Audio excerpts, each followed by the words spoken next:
All right. Hello, everyone, and welcome to the narrative show, the Age of Sigmar narrative show. I'm your host, Luke, Mr. Dadhammer, and I'm joined by my co-host, as always, Mr. Andrew.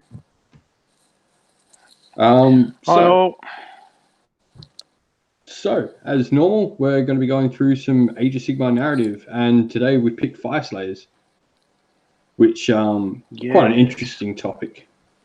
I mean, they're the hot topic. Ha. But before we get, so I guess we'll lead straight into the news from there, because they are the first bit of news. They were out on Saturday. Yep.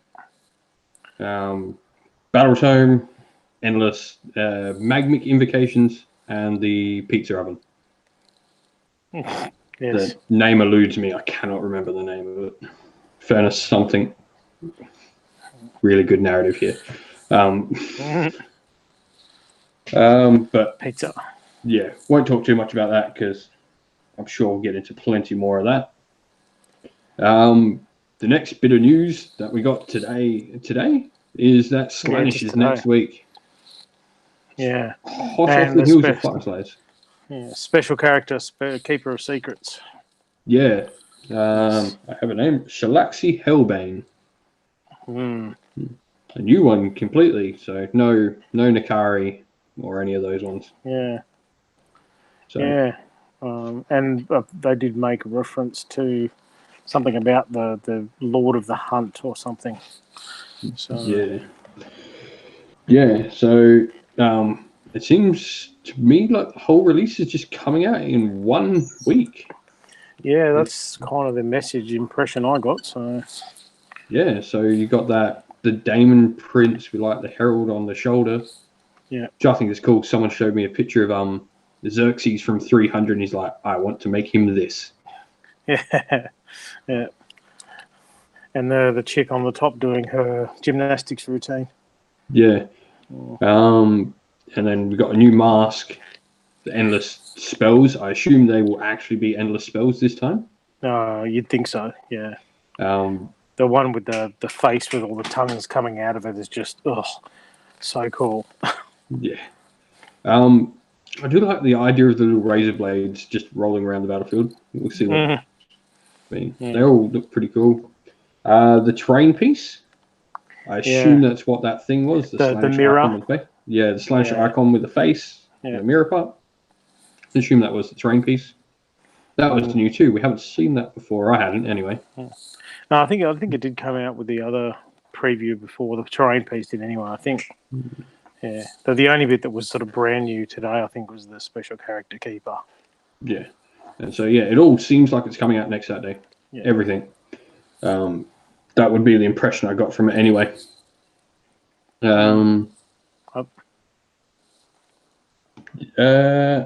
Really, I think that's it for the actual AoS. Black Library have some new releases coming out. Really only one entirely new release for Age of Sigmar, which is the audio book, The Imprecations of Daemons. So, by Nick Kime. So, Nick Kime does quite a bit. He's probably one of my more favourite Nick's Age of Sigmar. Yeah. Yeah, the blurb for that one was interesting. So it might have, someone she returns home to find everything's wrecked or something. It was. Yeah, she's remembering a lot of it, which is interesting. Yeah. So I'm not sure how he'll handle that, but Nick's a good writer, so. Yeah. And then we're getting the paperback out of Black Talon First Mark, which I'm currently in the process of reading at the moment, and it's really good. It is. I've read that one. She's a really deep character. I think the most interesting thing about her, without spoiling too much, is we know she's been reforged a few times, and she doesn't fear it at all. Yeah. It's interesting. That's, I guess, without giving the story, without giving the plot. Well, that's the plot of it, is her trying to sort of talk about that, I guess, in parts of it. But it's also, I mean, they've gone with a lot of the narrative recently with that idea of, well, the reforgings aren't all great. So to have a story that was focusing on the perspectives of one of the Reforged was really interesting, because they've been going down this route of, and you can see it coming, that eventually we're going to have that whole, well, here's the screw ups, this is the oops, this is what they look like, and so we're getting sort of the other side of that first. Yeah, because I mean, we got Thostus Bladeborn from the, I can't remember, he's the one who found Gamraz, and he's now pretty much just, he's hollow. He's what everyone assumed Stormcast were when they originally got released, Souls in Armor. Yeah. But yeah, Black Channel first market out in paperback and a new audio drama. So that's it from Black Library. Yep. And probably give special mention out to Roma Plastic. It's a blog. They recently put out a Fyreslayers naming generator, and he's got heaps of different ones on there. So fits with today's show. They've done a whole heap of different races, names, and stuff. Yeah, especially for anyone getting into it from the RPG side, or even looking to keep names of characters. It's fantastic. Yeah, exactly what I was about to say. For RPG, yeah. That'll be my primary use of it when I'm getting people who don't know to try and play it. Yep. Yeah, and that's really it for the news. Well, the news we care about here anyway. So, I think a bit of hobby time. What have you been working on? I am finishing off my mixed destruction for Border Wars, which is this weekend. The Cult of Goraha, the God Eater, which I put up on Twitter after our last episode, the sort of background stuff I was working on. So finished off the background, finished off the narrative, and then the last week I've been sort of rebasing old models and painting some new boys to go with the army, some Savage Oryx. Haven't painted anything green for a long while, so it's a nice change. Because obviously there's nothing green in Molten Heart, my free city. And I didn't need to paint up anything. I could have just taken them straight as they were, because we used to be an old Ogre Kingdoms army in fantasy.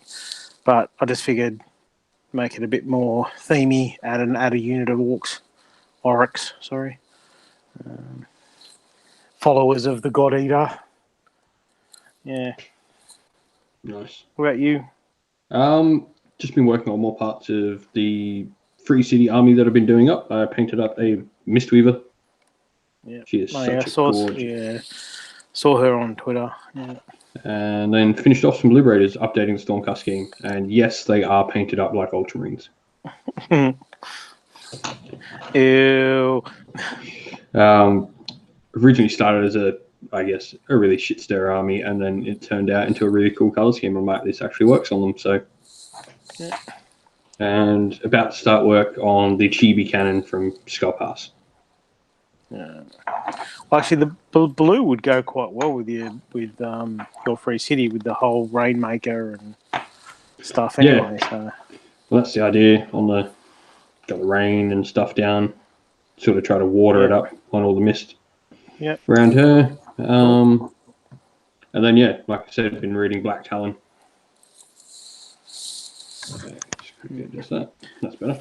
And that's really it, probably for me. I did go to Anzac Cup after our last session as well. Yeah, which was very cool actually. Event that's although it's not necessarily a narrative event, but a much more relaxed competitive event at the same location that CanCon was at in Canberra. But the whole thing's for charity, for the Soldier On charity, for veterans and their families and stuff. So, it was great. It was a great weekend, and did have good some... And so I had some shocking luck, as is standard, but, it was a good weekend. Yeah. You took your Order Serpentis force to that, I took the Order Serpentis to that. I had the 3 wins, 2 losses. So, pretty good.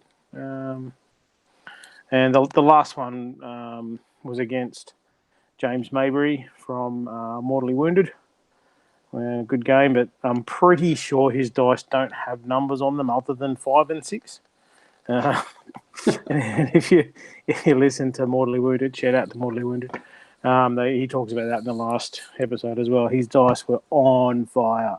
So, I've got this in-depth background written and everything, and I've got a dragon that just drops dead at the drop of a hat. So it doesn't really mesh with my story, but it was a good event anyway. Yeah. I think I almost completely skipped my mind. 2 weeks is a long time to remember stuff. Yeah. I ran GoboCon, which is a beginner event over here in South Australia. We use it at like 1,200 points, and so it's aimed to get people in. There's no painting requirements or anything like that. It's just aimed to get people playing games. And on the Wednesday before the event, we had 12 people registered. By Friday night, we had 28. So cool. We got 28 people for a one-day 1,200 point event. That's pretty cool. Yeah, that was fantastic. Really happy seeing those numbers, and I got quite a few people interested in my own narrative event to come down, because obviously a lot of them are South Australian locals. Well, technically, we could even say we had someone from another country and we had someone from another state at GoboCon. So 1,200 point event with interstaters, out of country people. That's pretty cool. Yeah, Sigmar is just going from strength to strength at the moment. Yeah. So we improved upon GoboCon last year. For anyone who cares, I guess, in the match play, it was taken out by a legion of Saccharin army. 1,200. It's nice seeing it 1,200 points, and Dispossessed finished dead last. So all those competitive stats. Yeah. I guess they are correct. Dispossessed aren't the greatest. I love them, but not the greatest. Yeah. Although he did kill Nagash in one game, he cannonballed him off the table. Oh, cool! So, that would have made the player very happy. Yes, I think that made his whole thing. He's like, I don't care. I cannonballed Nagash off the table. The Anzac Cup was taken out by Nighthaunt. Yeah. And with that Purple Sun, no less in the list, wasn't it? Yes. Yeah. So, yeah. Anyway, we'll move on from that, and we will get talking about what we're here to talk about this week. Just to answer a question in the comments. Gotrek is not in the new Fyreslayer battle zone. No. He is not actually a Fyreslayer. He is dispossessed. Yeah. So I think if they leave the narrative, he might be the one to give you a dispossessed army to follow around. Yeah, because there is still, remember, Slayers in Dispossessed called Unforged, which are basically individual characters. Yeah. So I guess we'll start talking about which is Fyreslayers. So I guess the first question, I'll give it over to you. Who are the Fyreslayers? Well, the Fyreslayers have been after the sundering of the old world and the splitting up of the various racial factions. The Duarden, the old dwarves, were scattered across the realms. And when Sigmar goes on his little jaunt and starts freeing gods and stuff, he finds the two dwarf gods, Grimnir and Grugni, chained to the top of a mountain in Shamon. And he frees them. And Grugni says, well, I'll come back and help you out by making weapons and armor and stuff and helping you forge these new special soldier guys. But Grimnir says, nah, bugger that. I want to go and kill stuff for you. And so Sigmar says, well, why don't you go and kill this god beast, Volcatrix, the father of salamanders. And so off goes Grimnir, and there's this titanic battle, and eventually Grimnir and Volcatrix are just shattered into tiny pieces. And that's where the Fyreslayers come from, because these tiny pieces of gold get scattered around the realms, primarily in Akshi. And the Fyreslayers are the Duarden who essentially have this desperate need to collect all the parts of Grimnir collect all the Urgold together. They use it to forge runes. They hammer the runes into their own flesh. But like a lot of the stuff in the mortal realms, it's not without its perils. And a lot of the Fyreslayers themselves succumb to this this basically dragon sickness from Tolkien-esque, the Glimmerlust. And that's where, when we first saw the Fyreslayers in first edition, there was a lot of fluff around the fact that they would literally work for anyone. So as much as they were technically an Order army, they'd happily fight for death or for chaos or for whatever, as long as they were promised Urgold. That's been a little bit more explored in the new, with the new battalions and the new book, where it's more that when they lose themselves to this desperate need, this Glimmerlust, they'll do anything for anyone to get it. And whole lodges of these Duarden have been lost once they succumb to the Glimmerlust, and then you see them fighting alongside, horrible creatures you wouldn't ordinarily see them fighting alongside. Which obviously we've yet to really see how that relates then to the other Duarden factions. What do they think when they see that? Do they recognise that it's this sickness, or is that where the idea that they are just a real mercenary race come from? Yeah, I think we'll just expand a little on that point, especially like the Duarden. Like, we have 3 key Duarden factions, and I guess we'll explore the other 2 maybe at a later time. Yeah. The other 2 being the Caradron Overlords, and then the Dispossessed Ironwood Arsenal, which are your free city living dwarves. Yeah. Your dwarves that live with the humans and elves. Yeah. The basically, if you've got an older army, then they will be dispossessed. Yeah. Generally, regardless of what race it is, if it's an older army, it probably lives in a free city. If it's a good guy, maybe bar Seraphon, Lizard. Yeah. I think that's the only example. Yeah. And they did actually mention there's some things in the new book about some of the relations between the 3 factions, but it's not something that they've really gone a lot into at the moment. So hopefully we'll see some more of that in future releases. Yeah. Question, I guess, do we have any narrow rules for Fyreslayers to work in an Order army, outside of an Order army?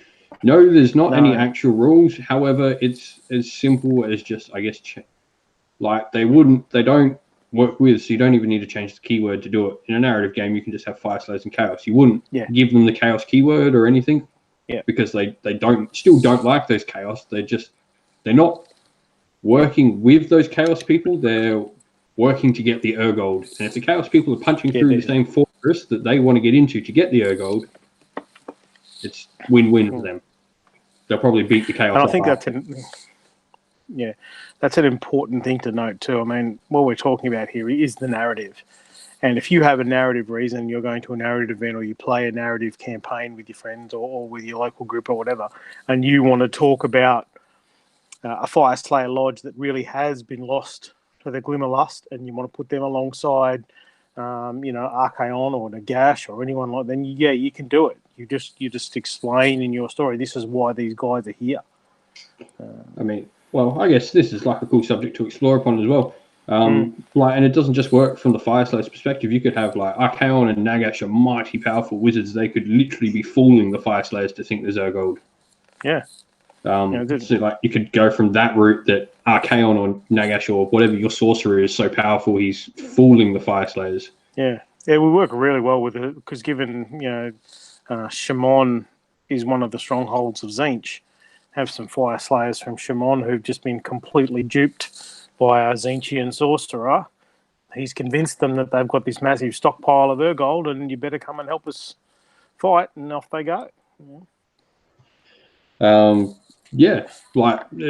It does. The way they've explained it more, and they've given more depth to that sort of particular facet of the Fyreslayers, has really given them a lot more options for a narrative sort of style, and I think really helped make people understand, because a lot of like these early armies, when AoS was sort of starting to be created, people just jumped onto the first thing because there was still that, I guess, that not fantasy bitterness. around Fyreslayers. Fyreslayers were that unfortunate first faction outside of Stormcast to be a new guy on the block, and they did cop a bit of hate. And I think part of that, I think it was probably poor marketing by G-Dub to release those guys, release Fyreslayers at that point, because the people were still in the, oh my god, this isn't fantasy, and the Fyreslayers look like the old Slayer army. So, and there were nothing like them. Yeah, that's right. All people saw was orange beards and went, oh, these are the new Slayers, they're crap. So, well, no, it's not. You have to look into what are they talking about. This is a new world. Yeah, on that subject, that's an entirely different subject. I would have released probably Sylvaneth at that point. Yeah. Would have probably been, but an entirely different subject and getting off topic there. Yeah. And so you've explained the two gods before, Grimnir and Grungy. Yep. There were others, we're not entirely sure, but it leads, there's a part in the fluff that leads to, like, they were chained to a mountain. And there's a bit in the fluff that talks about the betrayal in their own pantheon, so the Dwarven pantheon. Yeah. So they were chained by other Dwarven gods. Which someone actually said on one of the forums today after reading that. That may be a hint towards Hashut, the Chaos Dwarven god, or the one that used to be the Chaos Dwarven god. There's nothing specific about that, but it would be a nice work in terms of, because they have been trying to work. Most of the Forge World stuff has a little nod somewhere in the fluff of the new book. I've listened to two audiobooks with two Forge World models in it recently. You've got Prince Mesa has the Morngul, and this Eight Lamentations trilogy has Skinwolves. So they're really trying to get them into it now. Yes, it does, yeah. And that Skinwolf one, if you get onto it. Yeah, yeah. But even in the actual rule book, there's mention of the dwarves, the evil dwarves, and there's mention of like Femia and those things as well. So the chaining of the gods by the pantheon might be a nod in that direction. Then we'd have another Dwarven faction, maybe. Be interesting. Yeah, it's just we don't know much on it, but it's a bit of fluff, and it is like, so something happened to Grimnir and Grungy for them to get chained to a mountain, and we know they were betrayed by their own pantheon. And there was that hint too in the new one about when the three different factions that we know of, as we mentioned, the Caradhran, the Dispossessed, and the Fyreslayers, having like a conclave, that perhaps Grugny has some great other secret he's been working on to help the Dwarven race, and maybe they found one of the older gods or something. Maybe it's Valaya. That would be interesting. Yeah, because not many of their gods died in the end times. A lot just disappeared. We know all gods of the dead from the old world don't exist anymore. They got eaten. Yeah. Nagash saw to that. There were no gods of the dead anywhere else in the old world. So all of that, they're dead. Yeah, but Valaya was goddess of protection for the old dwarves.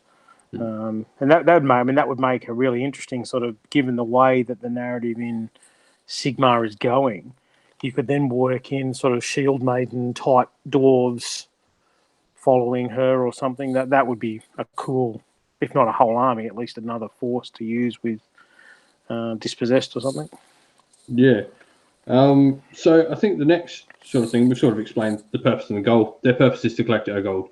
I guess to talk about it a little more, they have no intention of putting Grimnir back together. That is, they see he died. He was a Slayer. He died fulfilling an oath. That is what Slayers hope to do.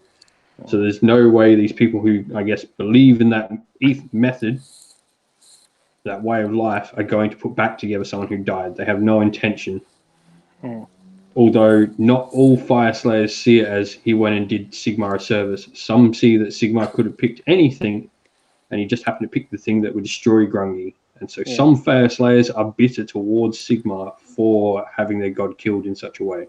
Yeah, which is very Dwarven, very old school dwarf. Yeah, we're gonna bear a grudge against you, and to just stop something. It could have been stopped some other way. Probably couldn't have, but yeah. I guess we'll look at the Fyreslayer Lodge next. Yep. Now, a lodge is what Fyreslayers are built up into. It's like their clan. They all exist, majority, so let's say the ones that actually exist deep underground, usually around volcanoes. I think we explained this last episode. We talked a little bit about the Fyreslayer lodge that lived in giant hollowed out trees in the realm of beasts. Yeah. Like, there are different ways, and that's the cool thing about Age of Sigmar is the dwarves, it's underground some way, somehow. Giant lodge underground. That's you can go with that basis. Yeah, and obviously the story behind your individual lodge obviously is going to be impacted by the realm that you're from. Yes. And so at the top of those lodges is the Auric Runefather. So he is the boss man, the king of all these dwarves, if you will. He rules over. He's generally the one. He rides the biggest magma dross. There's not much. He also holds the forge key. Yeah, the magma dross too is an important element of their backstory as well, because Volcatrix, when Grimnir destroyed him, was the father of salamanders, the god beast, the father of salamanders, and the magma droths. Believed to be descendants of Volcatrix in some way. And so there's a connection between the Fyreslayers and the Magmadroths, but the Magmadroths are not just beasts. They don't just serve, they have to be sort of won over before they'll carry a Rune Father or a Rune Priest into battle. They're basically big, fiery, wingless dragon things, but very cool. Yeah, their model was the whole reason I wanted to get Fyreslayers. Yeah. Just hoping with the new tome, the new tome seems to be hopefully leading that way, that I can get more Fyreslayers into my games, more Magmadroths into my game. Sorry. Yeah, well, it's interesting. I mean, whether we'll see, just being able to take them at some point down the track riderless, because that seems to be happening in some armies as well. So, unfortunately, having just built a Magmadroth kit, it won't be available because there's a giant coin slot in the back of it. Okay. Yeah. I was thinking the same, and then I'm like, hang on a sec, I can take my throne off my model. And then, there's a money box slot. Oh, okay. So, the only thought I would have got is maybe like one of the Rune Sun weapon options you could have made into a generic rider, but they haven't done that. Yeah. It's a bit disappointing. Down the track. Yeah, down the track we might see something, but because they obviously need. They'll need some more units eventually. This current release was just an update release for them. Yeah. With good update, especially for the narrative, because it did update them. Yeah. Oh, they plugged some of the pretty dodgy background stuff, which is good. Yep. And moving towards this more, I guess, almost grimdark sort of feel that the realms have in places now. Well, since the Nagash's colossal screw up, yeah. And then underneath the Auric Runefather are the Rune Sons. They're sort of his princes, you would say. Now, you'll notice I am saying princes and not princesses. There is a reason. Dwarden in AoS still follow the old Tolkien method of like Tolkien existence sort of sphere, where female dwarves are rare as hell. So 1 in every 100 dwarves born is female. You don't see them all that often. Yeah, which is why I said, in regards to the sort of perhaps bringing back Valleya and having a dwarf sisterhood would be interesting. Yeah, because then all of a sudden you can build on that sort of female aspect of the dwarves, because the reason they are all male is because there are so few females in their community. I know in my free city I've done a female dwarf warden queen using the old Helga model. Oh, nice. I really like that old model. Yeah, just because she's cool and it's different. I have an ant on my keyboard for some reason. Then you have his princes underneath him. And there could be a princess underneath there somewhere. It would be, like I said, very rare that a Rune Father would let his daughter It'd make for a great model and a great story, though, wouldn't it? Yeah, like to see what would, I guess, push the Rune Father to allow his daughter how great a warrior she would need to be for him to go, yeah, this is okay. You have that sort of Vikings-esque thing. No, screw you, I'm going to war. Yeah, could be quite a great story there. And I guess underneath, like going down the warrior path, we have then the elite, more renowned bodyguards, which are Hearthguard Berserkers and Auric Hearthguard.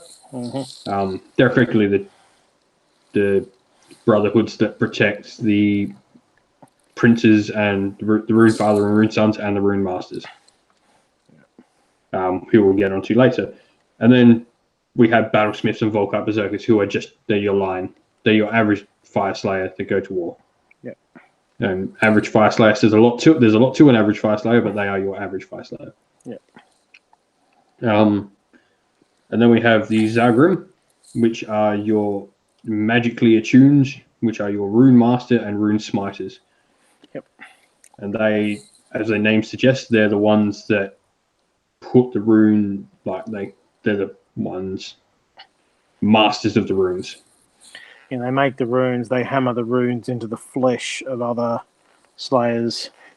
They have control over the magic that makes the runes, that sort of thing. Yeah. I guess we'll try and talk a little bit more about the Runesmiter, because he is going to be a playable character in the AoS Rpg. Yeah. Now, the Rune Master generally stays at the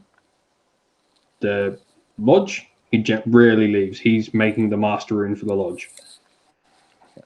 And the Master Rune is like some super duper rune of power. Protects the lodge and their heritage and stuff. Yeah.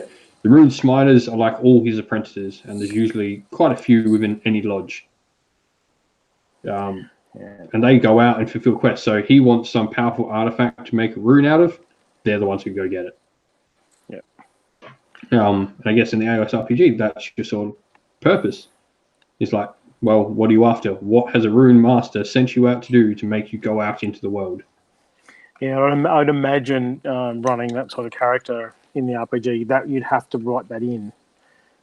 Just your backstory or your reason for the character being would have to include, why am I here? What's the boss sent me out to do? But I guess we'll see when we get a bit more detail about the RPG. Yeah, and then we have the Rune Blessed, which are two other characters. Grimwrath Berserker, who are rune blessed beyond all recognition. They're able to hold more runes than anyone else in their bodies, and they become these mighty swelled warriors. Yeah, a little bit crazy though. Yeah, and it's still, I mean, initially with that, it wasn't really clear in the first incarnation as to how whether those runes were permanent or not. But now it's apparently, and in some of the other fiction we've had, that the runes lose their power over time. So these guys, the bigger, nastier characters who have been around for a long time, have had more and more and more runes hammered into their flesh. Some of them more power than others, and obviously that impacts their brain in some way. Yeah, they're quite an interesting character, because they just get runes on top of runes on top of runes, and like if they live long enough, like they're not supposed to. They're supposed to be these guys who burn out over time. But there's been notes of like some of them in like some of the narrative of like ones that have lived hundreds of years and have just had rune upon rune upon rune upon rune hammered into their flesh. Yeah, and run out of space. Yeah. That guy with a tattoo, when he wants to get the new tattoo, and he goes, well, I got my left butt cheek spare. That's all I got left, yeah. Which is probably why they run around naked. Yeah. And then the other one in the Rune Blessed is sort of different. He sort of falls somewhere between Rune Blessed and Auric Sons, is the Doomseeker. Now, he's another playable character in the AoS RPG. Yeah. It's going to be interesting.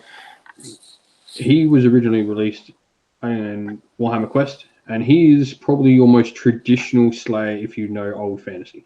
Yeah. He's a traditional slayer. He's got a quest. As his name suggests, he is seeking doom. Yeah, some slight or broken oath or something, and so he's decided he needs to die. But because he's an honourable Duarden, he can't just go out and let someone kill him. He fights until he dies. Yeah, and so if you want your murder hobo in the Warhammer RPG, this is the guy. Yep. This is the guy that's going to ruin every party and every investigation scenario you go into. Yes, every social encounter ends in some prince getting their head chopped off by this guy. Yeah, well, some other character desperately dragging him out of the bar. Yeah. Come on, let's go. But with that, like, all jokes aside, you can build a really good character with that because, like, I think, well, they wrote the most successful, probably of all time, Warhammer series in mainstream. Yeah. On what was what a Doomseeker effectively is, a Slayer in fantasy, and that being Gotrek. Yeah. The most, like, they built, how many books would it end up being? Oh, there was lots. I don't know. There was a lot by the end. The Gotrek and Felix. Yeah. And of course, he's come back in AoS. Like, he was that good a character, they couldn't leave him out. Yeah. This poor Slayer that just wants to have an honorable death went into the realm of chaos, kicked its butt, and has come back out. And so, arguably, that makes him an unsuccessful Slayer because he's not dead. Yeah. Yeah. The most successful, but also the most unsuccessful Slayer. Yep. But yeah, so, and you get the idea that you find out, I believe, at the end that what his failure was, and it is not a friendly one. He did probably the worst thing you could do to a Duarden. Yeah, spoilers. Yeah, we won't go into that because read that series. It is fantastic. You can find the old Gotrek and Felix novels. Yeah. Read them. Yeah. I will say, if you just want to get on board at Realmslayer, you don't need to read the previous one. It fills you in well enough of who he was. Yeah. Actually reminded me a bit of the fantasy series The Dwarves, which is not obviously a Warhammer one, but that idea of going off into another realm and beating back demons and still surviving. It's very, very cool, sort of similar story in that. Marcus Heights, The Dwarves. Yeah. I think Realmslayer was great because Gotrek is effectively everyone who hated AoS at the start of the edition. He comes in going, what the hell is this? Dwarves living with elves and being friendly towards elves. This didn't happen. Yeah, this is trash. It's hilarious. I read it. I'm like, he's just everyone who hated Age of Sigmar at the start. Yep. It's so well written, and it's got Brian Blessed. Yeah. Voicing Gotrek. So if you need a reason to go, that's enough to get it. Yeah. But yeah, you can really, I guess, delve deep into what a Doomseeker is and like what their failure was. Like, it could be anything from as little as like theft or failure, like his king died while he was supposed to be guard, or lo and behold, the worst thing a dwarf can do, killing a fellow dwarf. Yeah. Or one of the worst. Yeah. So the Doomseeker in the RPG will be interesting. I think it could be, if you get a good group, it could be one of the most interesting characters to run around with. If you get someone who is just interested in being the murder hobo, then it's going to be a pain in the ass. Yeah. I think if you are a DM, I strongly suggest you look at who you allow to be the Doomseeker. Yeah. Or if you have someone that really wants to be, make them work that narrative in, because it could derail your plans quite a bit. Yep. Without getting negative, it's a character you want to be aware of. Yeah. So, I think from there, we've got some, I guess, some of the more notable lodges. There's not a lot on all of the lodges. There's a bit on a few, like more extensive on a few. Yeah, a few little blurbs and then some bit bigger blurbs. That's about it. Yeah. I guess there's a bit. I guess the biggest lodge and the most important one is the one that they find first in the Realmgate Wars, in the Realm of Fire. The one that helps Vander's Hammerhand and stuff like that is Vostarge. Yep. Magma Hole beneath the Furious Peaks. It's the biggest Fyreslayer Lodge. They are the generic color scheme you see on Fyreslayers. Yep. And of course, Inakshi, so literally Fyreslayers. Yep. And there's heaps of other ones. Just looking through a few of them. Oh, yep. I guess another cool one would be the Lofnir Lodge, which is in Gur. Yeah. And they're famous for having the biggest and the baddest Magmadross because they're in the Realm of Beasts. So these guys have huge Magmadross, like bigger than anyone else's, and more Magmadross than anyone else. Yeah. And there's just so many of them. Without going into every single one and reading every. I'm trying to remember the name of the lodge. There was I think it's the one that rocks up in Ulgu with like the pink shields and stuff. They have a Warhammer painting tutorial on. It's Greyford, is that the one? Yeah. Yeah. They got their really cool like pinkish scheme. Yeah. I think part of that too, and we'll talk about this in a little bit. It comes down to your own story, where you want your lodge to be, because they give you this in-depth background, which you obviously use as some ideas for your own, but a lot of what they talk about is how the lodges are shaped by the realm that they're in. So the reason that the Vostarga are the way they are is because they're in Akshi. And obviously we don't yet know a lot about Ulgu or Haish or those places, but what are the Fyreslayers they're going to look like? Yeah, I guess like fire. We know there are Fyreslayers that actually are frozen slayers. Yeah. That are ice slayers effectively. They exist in like the realm of. They're actually in the realm of beasts and like high up in the mountain peaks and like frozen mountain peaks. But yeah, it's I guess like anything, and like why we did the realm show first is the realms influence your army so much. Yeah. Your core foundations will always be them. Yeah, and as much as the background they give you to the individual lodges in the Fyreslayers Battle Tome is really, really good. It's not necessarily how you're going to want to put your army together. You might want to just and there's nothing to stop you in a rule sense from saying, well, my army's this army and that's why this battalion's in it. But how your story goes is going to be up to you. Yeah. And I guess Fyreslayers do exist in free cities. There's another point to make. Yep. Sometimes free cities are built on top of Fyreslayer lodges and they sort of work in a cohesive way. Hallow Hearts is built on top of a Fyreslayer lodge, well, built into the lodge.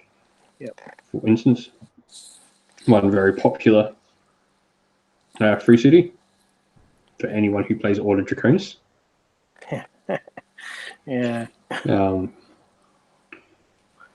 But not that you see a lot of Fyreslayers in those armies. No, but I guess you're looking to add some narrative to your Order Draconis. Yeah. Add some Fyreslayers.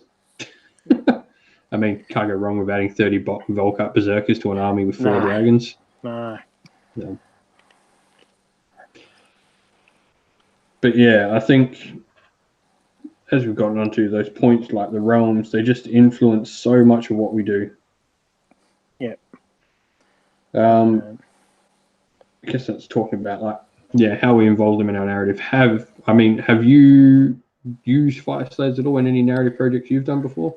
I got, when I was writing the background to my free city, Molten Heart, I haven't got like actual Fyreslayers models in there, but what I did in the narrative was when the city was first founded, with Darkling Covens, Daughters of Cain, and Dispossessed, they almost came to blows about worship and gods, and then the Fyreslayers, travelling lodge of Fyreslayers, pointed out that well, both your gods are in bits. Why don't you just shut up?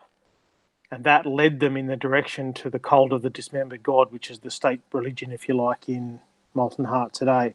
So I incorporated them into the story without incorporating them specifically into the army, because they already had quite a few factions. Yeah. I know that feeling of just getting a whole bunch of factions. You're like, oh, what do I put in? What do I put in? Yeah. No, I am predominantly an elf player myself, so dwarves sort of, I guess, fall to the wayside a bit. I'm not sure, just answering the question, I'm not sure what lodge the guys are with green beards. I would say Realm of Life, probably. Oh, yeah, there was some pictures of them. I don't know what lodge they said they were from, but in the Eight Lamentations, that's the one where they talk about the guys, the Fyreslayers that burrow into trees as their lodge. It might be those guys. Yeah, and they're from the Realm of Go. So I don't think you go wrong with like a green sort of base for them. No, like, that's the way you want to go. You can't go wrong. That would make for a really cool free city narrative. You put some Sylvaneth and some Fyreslayers together. The Fyreslayers' beards green and knotted with vines and stuff. That would make for a really cool story. Yeah, and I guess that's the way like the Fyreslayers interact, and I guess they're over zealous sort of nature on like how, and their stubbornness. They are dwarves. They're stubborn. Yeah, they're dwarves. Or Dwarden. Yes. I think what's one of the things that, as much as in Sigmar they have drifted from that high fantasy to the ultra high fantasy, some of those archetypes have remained, and the Dwarden are still stubborn assholes. So, all your Dwarden. Yeah. And they still generally don't trust outside. The Fyreslayer lodges generally don't trust outsiders. It's interesting to see how they work alongside all these other races. Yeah. I mean, especially work alongside other races that aren't quite so honor bound. But again, so I think that's going back to the sort of the green beardy things.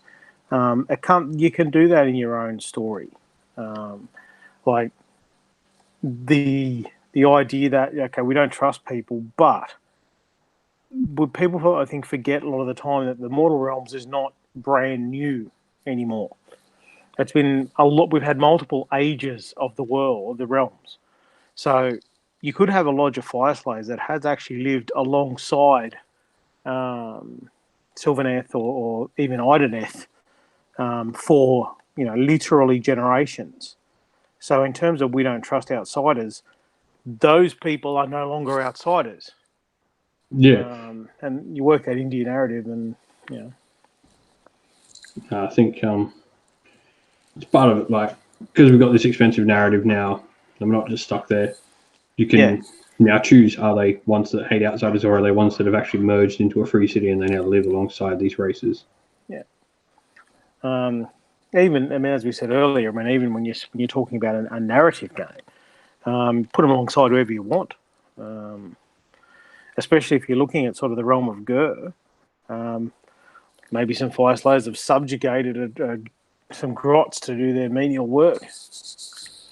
Put some grots in there as slaves, because they're far from being sort of the shining examples of goodness that people think of. Okay. Do you think GW will release a box set with miniatures for the AoS RPG, or just a rulebook? It will just be a rulebook. Yeah, it's not GW releasing it. Yeah, it is Cubicle 7 releasing the AoS RPG. I've played a previous game of theirs, the One Ring RPG, and it is fantastic. So I have full confidence in the AoS RPG coming out and being a good thing. Yeah. The One Ring, that is a beautiful system that really captures the feel of Tolkien. And they have actually said that this is not going to be a clone of the Warhammer Fantasy Roleplay that they did. It's a standalone system for Sigmar. So, as Luke said, every confidence it'll be a great system. Yeah. I would like to see GW talk about it more. They have been. I know they're going to be at Warhammer Fest, Cubicle 7. Yep. They tend to hold off a bit with that stuff. Like, remember that just recently... They had them on the stream the other day, though. but remember when, like, just recently they've released the 40k Munchkin, and because it's been released, it's been all over the community page and stuff. So maybe when it's actually released, we'll see a bit more stuff. Yeah, I'd like to see GW get on board with it. Because especially with like, I'd like to see both like sides of their RPG, like even 40k get on board because they're both really new narratives. 40k obviously changed a lot as well with all that stuff, and like both our narratives have changed a lot recently in the years. And it would be, I'm part of a Discord called the Ratcatchers Guild, and which was originally started for the Warhammer Fantasy RPG 4th edition by Cubicle 7. And now they've allowed us to have the AoS RPG on there. And we found a lot of the people from the fantasy one actually coming over now going, oh, okay, I'm actually interested in this now because the narrative's like, oh, there's enough narrative to build an RPG out of. This is interesting now. Yeah.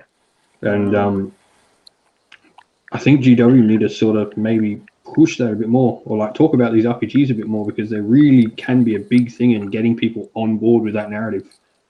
Finally. Yeah, and I think too that was one of the issues that GW had with the launch of Sigmar was they didn't have the narrative when they first destroyed the old world.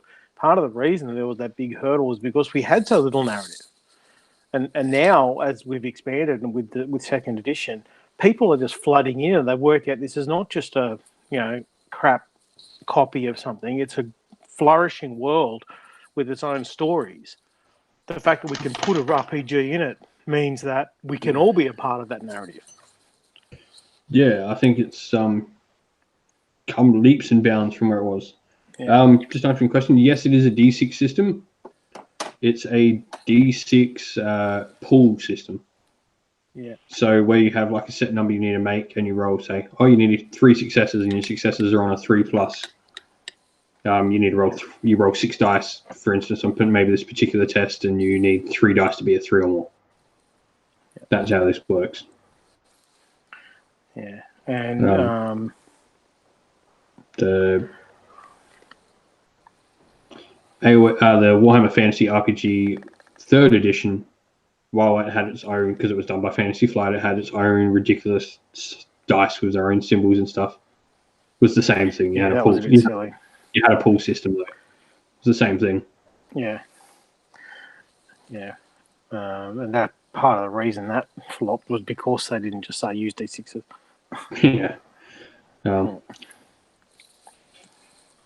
yeah, I think the AoS RPG has really good potential to spread and talk more about the narrative. Yeah. Is there anything else you want to say about Fyreslayers, I guess? I'm a dwarf fan from way back. And I have, as I say, Duarden in my free city. I've also got a Caradron Skyport attached. So looking forward to seeing every little snippet of Duarden lore we can get through new battle tomes, but also the RPG. So, yeah, pretty cool.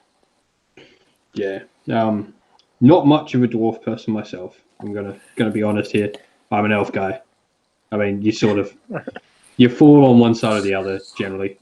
There's a strange few in the middle, but it seems to be that one side.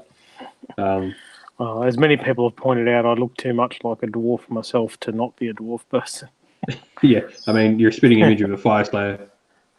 Yeah, well, apparently they're actually bald. So yes, I was going to just say that. Probably an important fact. They are bald. Yeah, the mohawk is on their helmet. Yeah. It's probably an important fact. Of them praying. Yeah. Picture of them praying in a temple, and all their helmets are off, and they're bald. Yeah.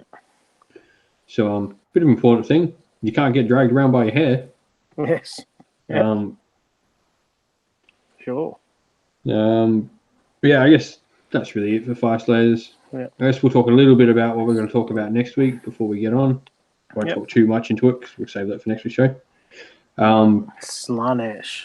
Yes, we will most certainly be doing Slaanesh next fortnight. I mean, the book's just come out, and We might start a little bit earlier because I feel like we're going to have a bit to talk about. Yeah, and so everyone get your leather and your spikes ready. Yeah, there will be a bit to talk about in that because Slanish's story is AoS's story almost. Yeah. You can't tell AoS's story without Slaanesh. It's so important a part. Yeah, especially given all the whining that occurred at the start about how DW were killing Slaanesh. And then, well, you know what? They're really not. No. That's a discussion for next time. Yep. So with that, we'll be doing Slaanesh next fortnight.